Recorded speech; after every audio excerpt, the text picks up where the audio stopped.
नमस्कार दोस्तों, कैसे हो आप सब। दोस्तों, भगवान भोले बाबा ने स्वयं माता पार्वती को बताया, पापी लोगों को पाप करता देखकर भी भगवान क्यों चुप रहते हैं। दोस्तों, आज का विषय बहुत ही महत्वपूर्ण है। ये वीडियो सभी लोगों को अवश्य ही ध्यान से सुनना चाहिए और वीडियो में बताई गई बातों को अपने जीवन में अमल करना चाहिए। दोस्तों, एक समय की बात है, भगवान भोले बाबा और माता पार्वती आकाश लोक का भ्रमण कर रहे थे। तभी माता पार्वती कहती है, हे प्राणनाथ, आकाश लोक का भ्रमण करते करते हमने ब्रह्मांड का दृश्य देख लिया है, किंतु हे प्राणनाथ, मेरे मन में अब कुछ जानने की जिज्ञासा बढ़ रही है। दोस्तों, तभी भगवान भोले बाबा कहते हैं, हे देवी, आपके मन में क्या जानने की जिज्ञासा उत्पन्न हो रही है, आप अपने प्रश्नों को निसंकोच होकर पूछ सकती हैं। तभी माता पार्वती कहती है, हे प्राणनाथ, पापी लोगों को पाप करते देखते हुए भी भगवान क्यों चुप रहते हैं। तभी भगवान भोले बाबा कहते हैं, हे देवी, आज आपने संसार के कल्याण हेतु बहुत ही महत्वपूर्ण प्रश्न किया है। आज हम आपको एक कथा सुनाते हैं, जिसको सुनने के बाद आपके सभी प्रश्नों के उत्तर आपको अवश्य ही मिल जाएंगे। दोस्तों, फिर भगवान भोलेनाथ कहते हैं, देवी, आप इस कथा को ध्यान और मन लगाकर पूरा अवश्य सुनना। फिर भगवान भोलेनाथ कहते हैं, जो भी मनुष्य इस कथा को ध्यान और मन लगाकर सुनता है, वो अपने जीवन काल में किसी भी बात को लेकर कभी भी पश्चाताप नहीं करता है और वो मनुष्य जान जाता है कि पापी लोगों को पाप करता देखकर भी भगवान क्यों चुप रहते हैं। दोस्तों, आप सभी लोगों से निवेदन है कि इस कथा को सुनने से पहले कमेंट बॉक्स में हर हर महादेव लिखकर वीडियो को लाइक करके चैनल को सब्सक्राइब कर ले।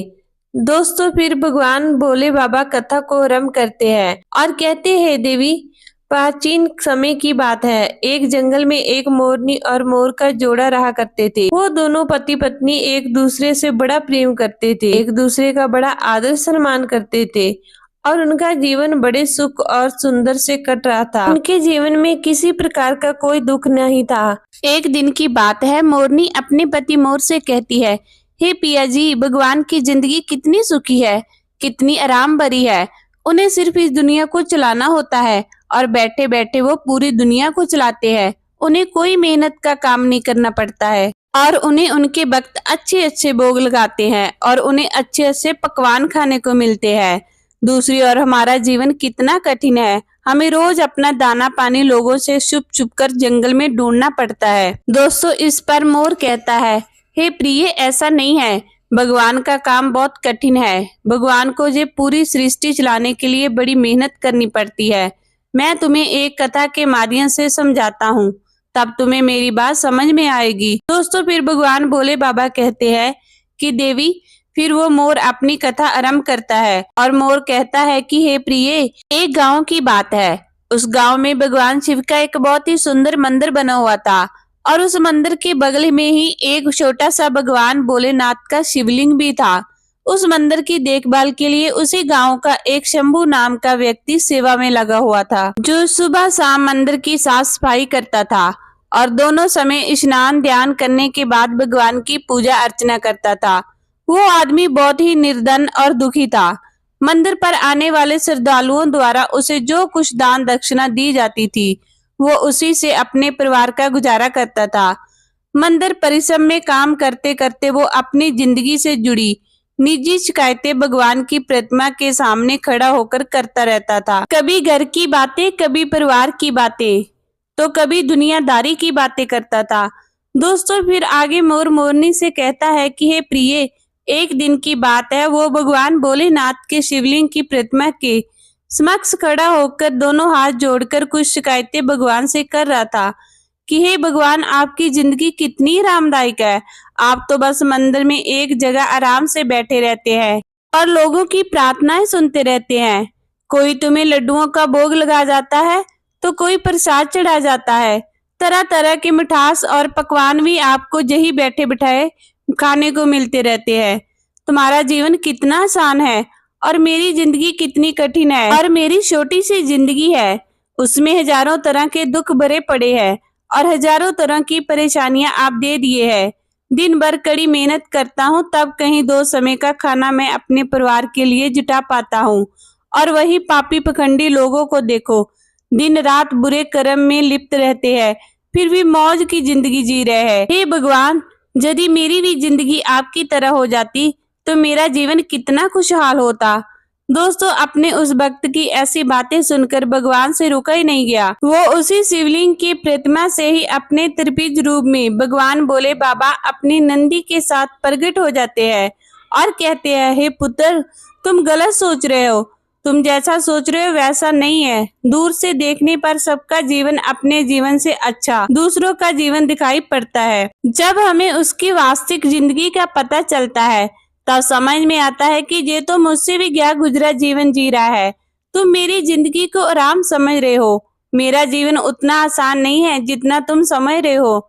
मुझे भी बहुत सारी चीजें देखनी पड़ती है, बहुत सी व्यवस्थाएं बनानी पड़ती है, बहुत सी चिंताएं लगी रहती है। अच्छे के साथ अच्छा कैसे हो और बुरे के साथ बुरा कैसे हो, ये सब सोचना पड़ता है। कोई किसी असहाय को रुलाया है, कोई पीड़ित को पीड़ित करता है तो उसकी रक्षा करनी पड़ती है। मेरी जिम्मेवारियों को जिस दिन तुम समझ आओगे उस दिन तुम्हें मेरी मेहनत के बारे में भी पता चल जाएगा।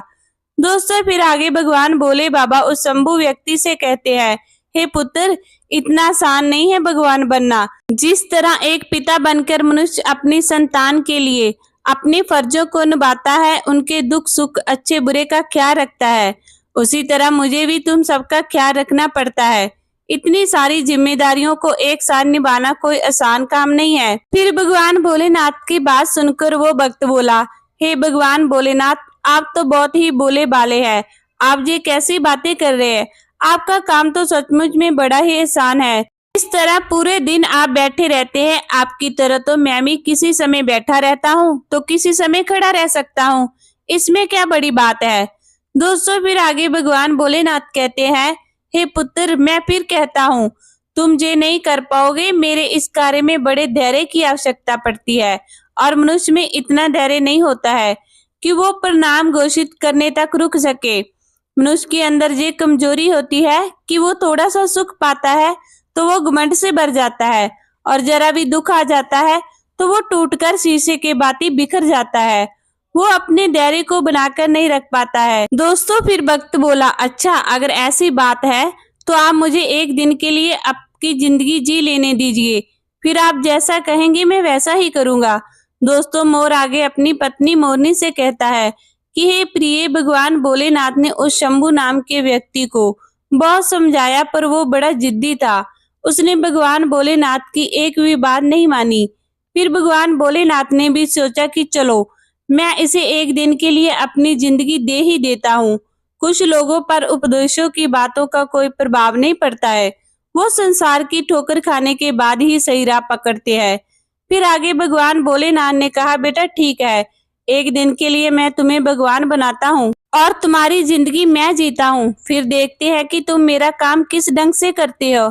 और हाँ, मेरी जिंदगी जीने के लिए तुम्हें कुछ शर्तों का पालन करना होगा।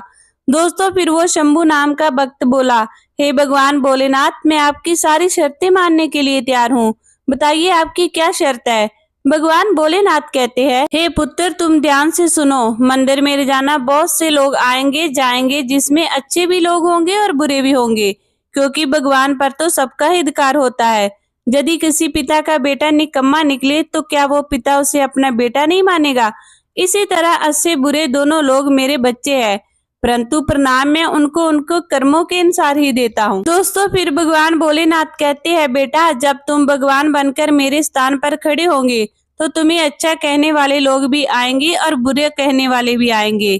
तब तुम्हें चुपचाप उनकी बातें सहन करनी होगी और धैर्य के साथ उनकी बातों को सुनना होगा और उनके अच्छे बुरे कर्म को देखना होगा। तुम्हें अपनी तरफ से कुछ भी नहीं कहना होगा, चाहे कुछ भी हो जाए। भक्त ने कहा, ठीक है प्रभु, मुझे आपकी सारी शर्तें मंजूर है। दोस्तों, अब तो भगवान भोलेनाथ ने उस भक्त से एक दिन के लिए जिंदगी बदल ली। एक दिन के लिए उसे भगवान बनाकर शिवलिंग में विराजमान कर दिया और स्वयं सेवक बनकर मंदिर की सेवा करने लगे। दोस्तों, फिर जब कुछ समय बीता तो क्या होता है कि उसी नगर का एक धनी सेठ उस मंदिर में माथा टेकने के लिए आता है और वो भगवान के आगे हाथ जोड़कर प्रार्थना करता है कि हे भगवान, मैंने अरबों रुपए लगाकर एक बहुत बड़े कारखाने का निर्माण कराया है। मुझे आप ऐसा आशीर्वाद दीजिए कि मेरा कारखाना बहुत तेजी से चलने लगे और मैं उससे खूब सारा धन कमाऊं। दोस्तों, वो सेठ अपनी प्रार्थना कहने के बाद माथा टेकने के लिए जब नीचे झुका तो उसकी जेब से पैसों से भरा हुआ बटुआ निकलकर जमीन पर गिर पड़ा और उसे अपना बटुआ दिखाई नहीं दिया और वो वहां से उठकर जाने लगा। उधर शिवलिंग में विराजमान भगवान का भक्त ये सब देख रहा था। उसने देखा कि अरे सेठ का बटुआ तो जहीं गिर गया। एक बार तो उसके मन में आया कि क्यों ना इस सेठ को आवाज लगाकर उसे कह दूं उसका बटुआ जहीं पर गिर गया है। लेकिन फिर उसे भगवान भोले बाबा की शर्त याद आ गई कि भगवान भोले बाबा ने कहा है कि चाहे अच्छा हो या बुरा तुम्हें बोलना नहीं है, तुम्हें सिर्फ उसे देखते रहना है। यही सोचकर भगवान बना हुआ भक्त चुपचाप देखता रहा। दोस्तों, तभी उस मंदिर में एक बड़ा ही गरीब आदमी आता है। वो गरीब आदमी भगवान भोले बाबा के शिवलिंग के सामने खड़ा होकर कहता है, हे भगवान, मैं बहुत गरीब हूँ।